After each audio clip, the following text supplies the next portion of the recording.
Okay, it's Saturday around 12, November 6th. Racing season is over for me. The 64 Fairlane has been put away for the winter.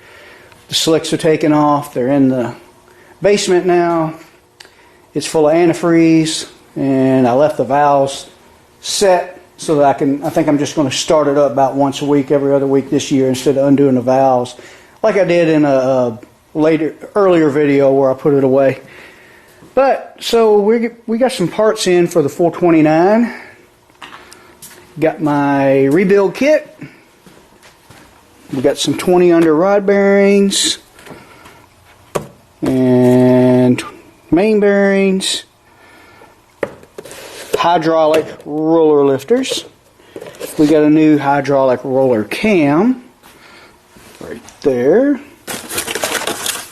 Got a pretty wide lobe there, but that's the nature of any roller cam I've seen versus flat tappet. And I got to find out what springs to run with it. For some reason, the cam card does, like all other cam cards I've seen, this cam card does not tell me what pressures springs I need to run. It says to call comp cams. Well, on the older ones, all you got to do is look on the card. And the reason I didn't order matching springs for this cam is because I may possibly have the springs I need, but I need to know the pressures, open and closed, so I can check what I got and see if they work. I have a pair of aluminum heads I bought a long time ago. They're not a Cobra Jet style head. I think they might be better for a street head. I think they're the same CC chamber as the D2 police heads that used to be on it, and they're back here. I don't know if you can see them, but we're not going to put them back on there. But anyway, I want to get the bottom end together before I even cover all that. So, yeah, here's I got a box of dowel pins for the heads. Let's see if I can open that up one-handed. There they are. Box of 25, I think. 18 bucks. There's the main bearings. There's my rings. And we're just going to run the same pistons and rods. I mean, this is a street motor, but I think that cam and the head combination is going to make a big difference. The guy who sold me this engine a long time ago, I mean, well, I'm talking 1988. He said he wasn't happy with the heads he put on it. He was wishing that he'd have ported a set of Dove heads instead of using those PI heads, which have a larger combustion chamber, and he put the bigger Cobra Jet valves, 2-inch 250 size in them. And from what I read about those D2 heads, they're worth a little something because they only made them for 1 year, but they also are not the most desirable heads for performance, because that was Ford's first year of trying to lower the compression, and from what I read, the flow on them isn't that great, even though those were ported. So I'm hoping that the aluminum heads I've got will work better. And on this block, I found some things that I did not know about this engine. It's been sleeved, so this block's probably had a rough life. And I was always questioning, is this really a Cobra Jet block? And I got some information up online. I will go in the house here in a second and show you. But DOVEA, dub block. I always thought that meant for a 70 block. This is DOVE-A. I see a 4 there, which I don't think means anything. But I'll show you what I found online. Okay, so I was told by the guy who sold me that engine a long time ago, they pulled it out of a police car. Which makes sense. It's got the D2 heads, which are PI heads. And I always questioned, is it a real 4-bolt main? Did someone add 4-bolt mains? Because I see some things on that kind of made me think some shoddy work was done to that engine. I don't know if it was the guy who sold it to me or someone before him, but I seen some things that I would not do. But anyway, DOVEA can mean more than one thing. 70 through 72 429 with 4-bolt mains, which I do have, can be a Cobra Jet, a Super Cobra Jet, or police, which matches what I was told. It came out of a police car. Also, a DOVEA can be just a regular old 429 2-bolt main, and it can also be a 70 through 73, and it can also be a 70 through 74 429 and 460, with 2-ball mains. So I'm guessing mine is that right there. And that solves that mystery. Okay, so I've got 1, 2, 3 cam bearings installed, and kind of figured out the best way to do it with what I've got to do it with. Now on these oil holes, on this bearing and all the others on back, you got one oil hole to align the oil slot in the bearing with. What are you after, Crystal? The dog's rooting around in boxes. But anyway, right here you got an oil slot. Now in all of these, you only got one oil hole that's down in here in the cam bearing bore. And you have to align one of these slots, it doesn't matter which. All of them have 2 slots, and I'll tell you the reason of that later, here in a minute. But on all of these, all the way to the back, you need to make sure you install your bearing with that one of those oil slots in line with that hole. That's what feeds oil through there. It allows oil to pass through there. And usually I look to make sure I got a line good. I don't know if you can see it at that angle.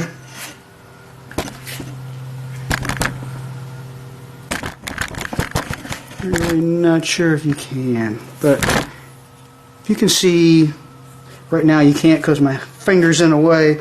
See that radius there? That's pretty much where that hole is.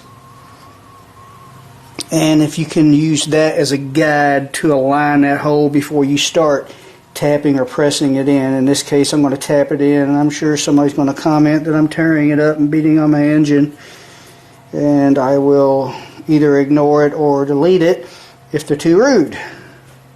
But as you can see, we are lined up, and I'll have to tap it in, and I'll be able to look through there with a flashlight, and I'll know I got it deep enough because I'll be able to see light through that slot, and I can kind of tell that I got it lined up.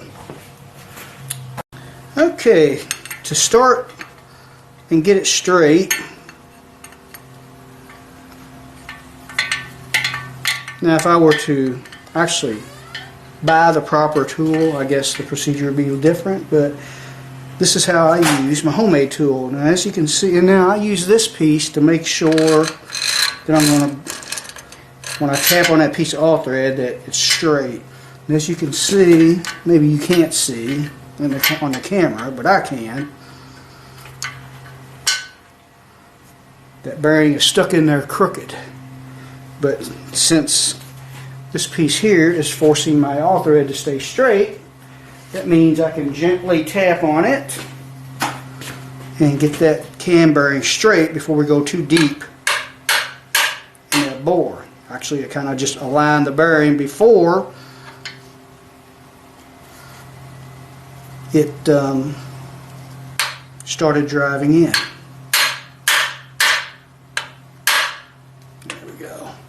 Gotta be a little more forceful than you really want to be with it.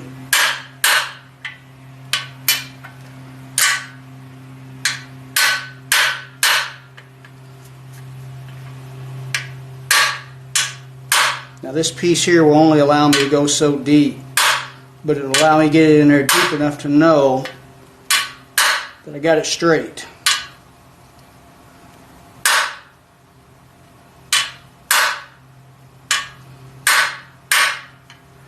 What's going to happen is that shoulder is going to hit the radius. I need to make a better piece that will drive this all the way in. That'll be for a later date.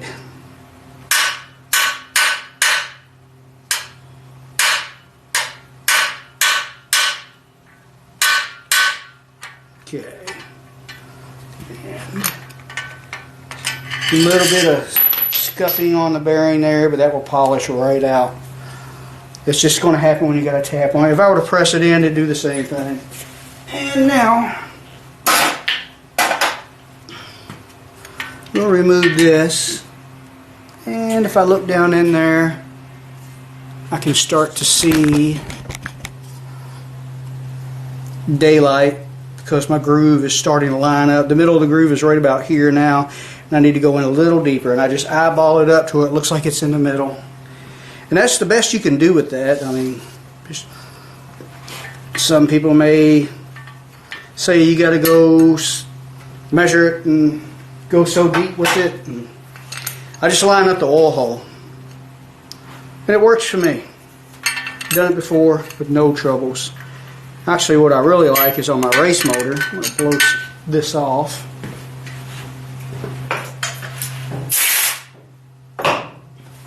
What I really like are the roller bearings on my race engine, but you have to find somebody that can machine those out. Not a skill that a lot of engine shops have. Maybe more than I think, but I don't know of anyone around here that does that. The only reason it was done to my race engine is because I bought that block. It was actually used to be a boat engine, that other engine. Now I'm going to make sure this thing's lining up. Before I hit it each time, got to be careful, take my time. And now we're deep enough to where the step on my little driving plate there is inside the cam bearing bore, and it's easier to hold it in place.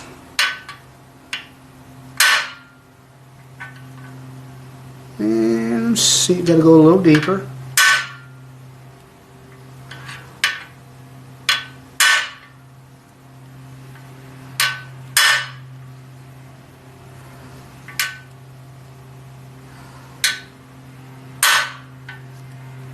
And it looks pretty close to centered.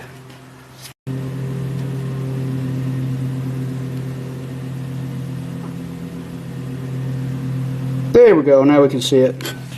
It's hard to get that camera lined up. Alright, now on the front, you got two oil holes. And this is the only cam bearing bore that has it. You got this one, that looks just like those. It goes up into the mains.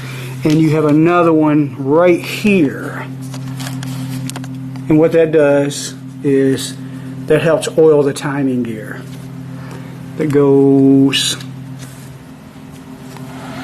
or not the timing gear, but the distributor gear. It goes like right into this. If you put it in here like this, that will be aligned with this hole, and that should be aligned with that hole. Now I'm going to stick that in, and I'll show you what it looks like when I'm done.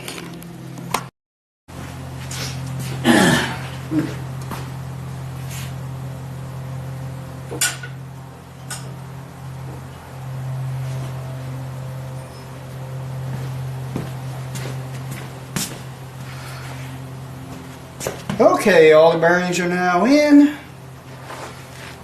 I got the cam lubed up with some assembly lube, rubbed some on the bearings as well.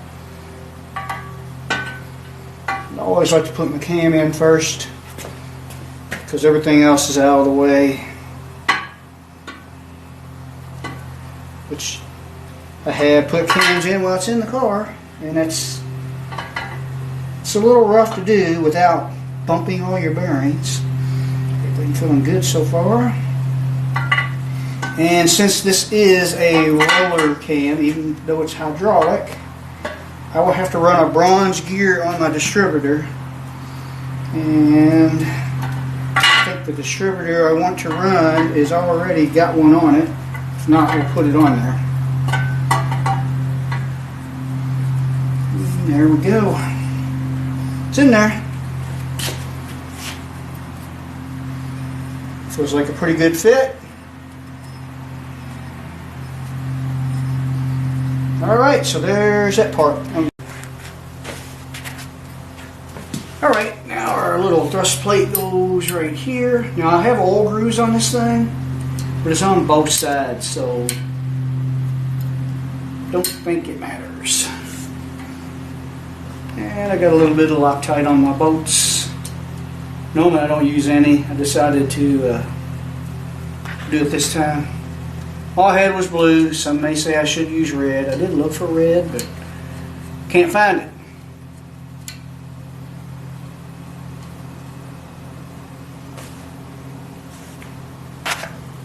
And this is set for 150 inch-pounds, which is a little bit over 12 foot-pounds.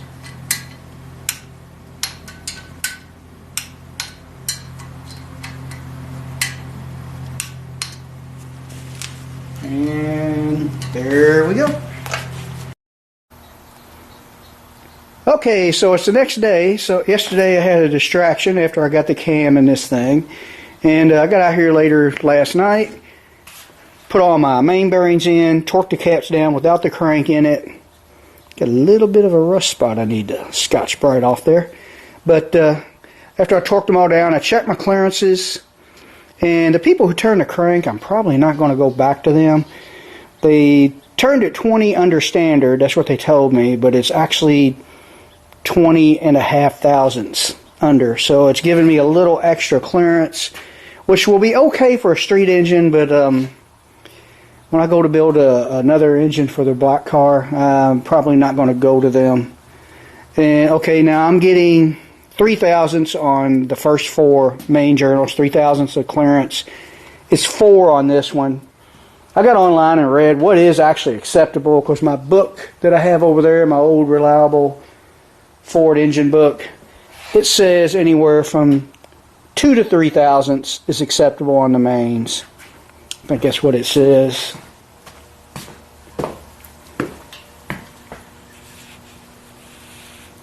Let's see, where main bearing clearance, 2.5 to 3. So okay, yeah, 2.5 to 3.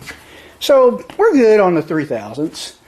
I'm getting 4 back here, but I went online and tried to find out if that's acceptable. And you got to watch when you get into forums and stuff, because they're guys who aren't sure themselves, just chiming in, giving their opinion. A lot of people are more confident with their opinion than maybe they should be. But from what I was reading, a lot of production engines will go as high as 6 or 7 thousandths, which is crazy in my book. But I got 4, and I know some race engines like to run them a little looser to keep from building heat when you turn extremely high RPMs. Also, nowadays, I've been hearing from engine builders that they're trying to go tighter because it gives you more horsepower, but then there is an issue of heat with less clearance. So I think 4 would be fine for what I do with this car. I'm not going to the track every weekend. I just start it up once a month and go out and do a burnout on a country road or cruise through a rod run. So I think that'll be good there. I still need to clean up my pistons, check my rod bearing clearances. It'll probably be about the same, because they went 0.5 thousandths more than they should have on every journal of this crank. If you go by stock specs compared to the 20 thousandths they claimed, it looks like they took 20.5 thousandths. So it's going to be a little looser, but I think it'll be okay. And I guess I'm going to call this a video, so I'm not going to film cleaning up the pistons and all that. We covered that in the last engine rebuild I did. And so next weekend I will fill you in on where I'm at and hopefully film a little bit of what I'm doing. Thanks for watching.